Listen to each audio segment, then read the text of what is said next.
Hi sir. Hi. Sir, നമ്മുടെ Parkinson's ക്ലിനിക്കിൽ ഈയിടെയായി നമ്മൾ ഒത്തിരി യങ് പാർക്കിൻസൺസ് പേഷ്യൻസിനെ കാണുന്നുണ്ട്.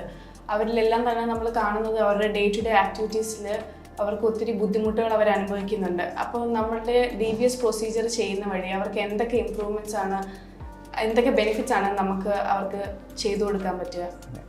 ഫെബി, ഈ പാർക്കിൻസൺ രോഗം ചലനത്തെ ബാധിക്കുന്ന രോഗമായതുകൊണ്ട് തന്നെ പലപ്പോഴും അവരുടെ ജോലിക്ക് പോകാൻ ബുദ്ധിമുട്ട് അനുഭവപ്പെടാറുണ്ട്. അതായത് ഇപ്പോൾ ഒരു ടീച്ചറാണെങ്കിൽ അവർക്ക് എഴുതുന്നതിനും അവർക്ക് കുട്ടികൾക്ക് കാര്യങ്ങൾ പറഞ്ഞു കൊടുക്കുന്നതിന്, ഒരു എക്സിക്യൂട്ടീവ് ആണെങ്കിൽ അവർക്ക് പല സ്ഥലങ്ങളിൽ പോകാൻ, അങ്ങനെ ഓരോരുത്തരുടെയും ജോലിക്ക് അവരുടെ ആവശ്യമായ കാര്യങ്ങൾ ചെയ്യാൻ പറ്റില്ല.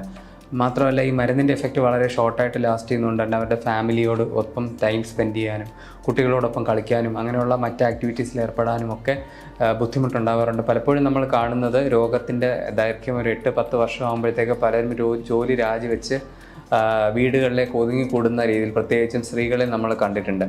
അപ്പോൾ അങ്ങനെയുള്ള രോഗികൾ ശരിക്കും ഈ പറഞ്ഞ DBS പ്രൊസീജിയർ ചെയ്യുകയാണെങ്കിൽ അവർക്ക് രോഗലക്ഷണങ്ങൾക്ക് നല്ല കൺട്രോൾ കിട്ടുകയും പലപ്പോഴും അവർക്ക് തിരിച്ച് ജോലിയിൽ പ്രവേശിക്കാനും അവർക്കൊരു ഫാമിലി ലൈഫ് നല്ല രീതിയിൽ മുന്നോട്ട് കൊണ്ടുപോകാനും സാധിക്കും. ആ ഒരു ഇൻഡിപെൻഡൻസ് കൊടുക്കുക എന്നുള്ളതാണ് DBS ചികിത്സയ്ക്ക് കൊണ്ട് നമ്മൾ പ്രധാനമായിട്ട് ഉദ്ദേശിക്കുന്നത്. ആ ഇൻഡിപെൻഡൻസ് ഒരിക്കലും നമുക്ക് മരുന്ന് ചികിത്സ എത്രത്തോളം അഡ്ജസ്റ്റ് ചെയ്താലും DBS പ്രൊസീജിയർ കൊടുക്കുന്ന ഒരു ഇൻഡിപെൻഡൻസ് നമുക്ക് കൊടുക്കുവാൻ സാധിക്കില്ല. ഇത് പഠനങ്ങളിൽ കൂടി പ്രൂവ് ചെയ്ത കാര്യമാണ്. അതാണ് നമ്മൾ യങ് ആൾക്കാർ DBS ചെയ്യുമ്പോൾ ഉണ്ടാകുന്ന പ്രയോജനം.